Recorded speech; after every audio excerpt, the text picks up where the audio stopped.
به نام خداوند بخشاینده مهربان. سلام همدیاران عزیز و دانش آموزان گرامی. درس 22 است از سلسله درس های عربی برای نوآموزان. الفبای زبان عربی حرف قاف، یعنی در اینجا قاف در علاهیدگی، قاف در اول، قاف در مابین، قاف در آخری کلمه. در درس های آینده در این باره که حرف ها در بین کلمه چگونه نوشته می شوند، چه خیلی می آیند، درس علاهیده است. خدا خواهد گفته می گذاریم. خب،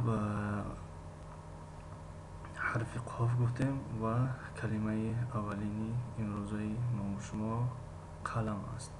قلم، قلم، قلمون، قلمون، قلمون.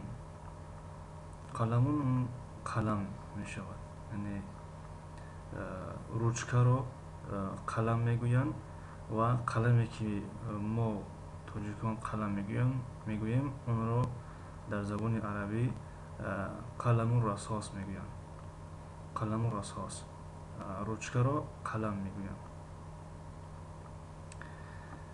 خب، قردون، قردون، قردون، قردون میمون یا بوزینه. قفلون، قفلون، قفلون، قفلون، قفلون، قفلون می شود. ما تاجیکان گاه قلف تلفظ میکنیم. شکل درستی کلمه قفل است.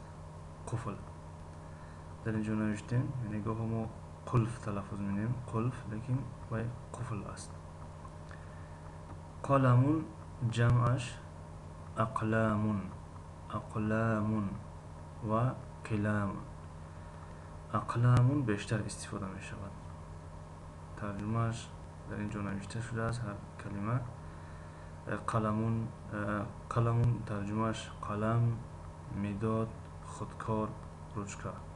خودکار همون روچکه رو در نظر داریم، خودکار. اما قلمی که ما قلم میگوییم اون رو قلم رصاص میگوییم. چخیلی گفتیم.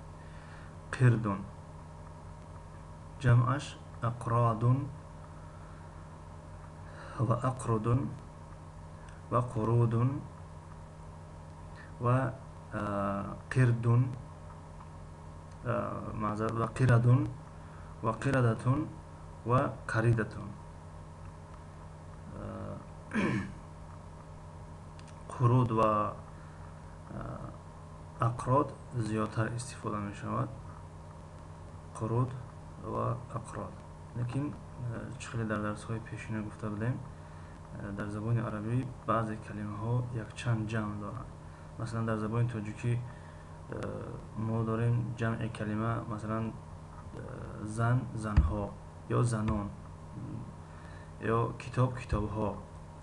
لیکن در زبان عربی این طور نیست. یک چند، بعضی کلمه ها یک چند شکلی جمع دارند. قفلون جمعش اقفالون و اقفلون و قفولون. جمعش اقفالون و اقفلون و قفول و قفولون. خب، این بود درس 22. تا درس های دیگر، خدا نگهدار.